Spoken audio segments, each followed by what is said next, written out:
Welcome to No Nonsense Nonprofits.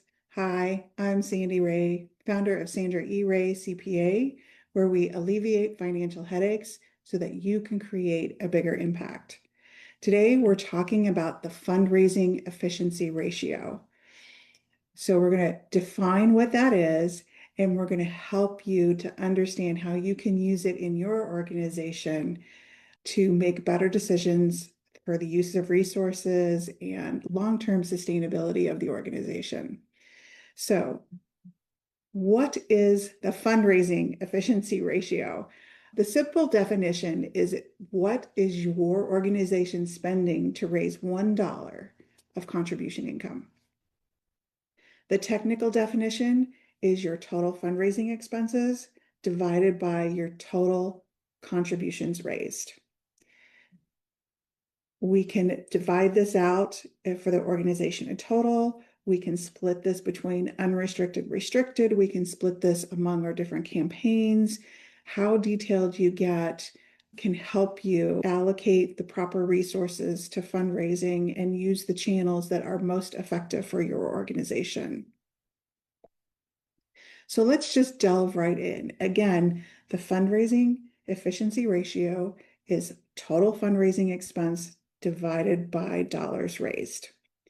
You can measure it over a specific period. We want to at least do this annually, probably more often, like the last 12 months. It depends on what's going on. If you're looking at a particular campaign channel, you maybe only have a short time to look at it, but we can watch that over time. So a quick example, your expenses are 100,000, you raised $1 million, you calculate the ratio by taking 100,000 divided by 1 million, you come up with 0.1. That means you spent 10 cents to raise $1, and that is a very good efficiency ratio. A common efficiency ratio is going to be more like 20 cents per dollar, but it really depends on your organization, your size, your fundraising model. And if you have any newer campaigns that have like maybe a little bit of a startup cost, that's going to increase that numerator and make it a little bit higher. But as you move on, you're going to see the trend settle back in. But I want you to focus on when we're looking at this ratio that continuous improvement is what's important. Look at our ratios and compared with other organizations that are similar to us, and look at our trend over the years and throughout the year. So, how do you use the ratio? It's a really helpful tool in evaluating campaign effectiveness. We can compare events versus digital versus direct mail and see what's giving us the best ratio that we want to allocate resources to. It allows us to benchmark with other organizations to see how we're doing against other organizations that are very similar to ours. It helps us guide our resource allocation. And it strengthens donor confidence because we're demonstrating stewardship of those dollars that are raised. Regular monitoring of this can lead to smarter spending, as we talked about, a better return on your investment, for those dollars that you're spent for fundraising, and help sustain the long-term financial health of your organization.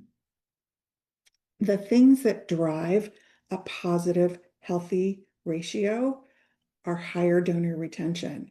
And that's because retaining donors is less expensive than acquiring new ones. Not saying that you never want to go after acquiring new ones, but high donor retention is important in keeping that efficiency ratio down.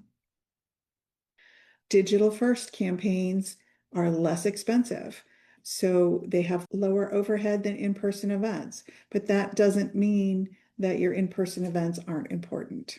We just need to use that information strategically. And then automating and integrating your systems so that it reduces manual work. This increases productivity, reduces those expenses, and improves your efficiency ratio. And then the strongest prospect, targeting the strongest prospects, focusing on donors who are likely to give, reduces wasted effort. Now I want to talk about what hurts the ratio. And that could be unclear attribute tracking. If we're overspending on certain channels, or we're not allocating our expenses and our income, or we're kind of commingling things and not getting the true cost and the true dollars raised, that could cause a problem with our efficiency ratio and the tracking. Misclassified overhead, like administrative costs, in your fundraising expenses could distort your ratio. So you want to make sure, again, that you're pulling the right expenses and grabbing the right income. Ineffective messaging. Poor donor engagement increases the cost per dollar raised. And then poor prospect selection. Again, maybe not targeting a high wealthy individual who's really not aligned with your mission and may give some, but really not support your organization because they have other organizations they want to support. So aligning your prospects with your mission is really critical in keeping those expenses down and keeping that numerator down. So some practical ways to improve your efficiency ratio is use automation. Speed plus accuracy equals higher return on effort. Improve your match accuracy. Again, looking for those donors who are aligned with your mission really helps you in keeping those costs down and bringing in more donation dollars. And then finally, looking beyond wealth. Again, wealth isn't necessarily willingness. Target smarter, not bigger. Identifying match gift opportunities. This is real important. Many employers have a matching gift program. Ask if your donors if there is a matching gift program and how do you get involved with us. This increases your revenue, sometimes doubles your revenue with little to no cost at all. So have that conversation with your donors. And then again, integrate your systems. Disconnected systems take time to manage manually. Integrated systems are faster, they're better at tracking things. There's a more coordinated outreach, and you can improve your team productivity. So I want to recap here. The fundraising efficiency ratio measures how much you spend to raise a dollar. The formula is fundraising expenses divided by total donations. And a strong benchmark in general is 20 cents or less per dollar raised. You can use this to evaluate your campaigns, benchmark your performance, improve your strategy, and strengthen your donor trust. To improve your ratio, keep your donor retention as high as you can. Use digital first approaches, they're less expensive.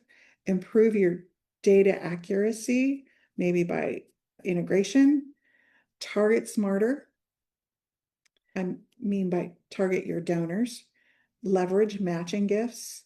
And again, the use of technology to help you track all of this. Improvement isn't about just cutting costs blindly. It's about spending smarter to raise more money. And this ratio helps you see where that's happening. So before you launch into your next campaign, I would encourage you to review last year's fundraising efficiency ratio. Break it down by campaign if you can. Identify an underperforming channel and identify an opportunity for improve your targeting or your integration. Explore tools that provide better prospect intelligence and system integration. This will just make this process much faster. Ask yourself, are we raising money efficiently? Are we leaving dollars on the table? Because when you improve your fundraising efficiency, you don't just raise more money, you build a stronger donor relationship and a more sustainable organization. I hope this was helpful for you today. And if you have any questions on this or other topics, please put that in the comment section below. Of course, we always appreciate your likes, and I want to thank you for joining me today. Remember, Creating a bigger impact starts with stopping the nonsense. If you're dealing with nonsense in your nonprofit organization, we'd love to help you cut through the noise.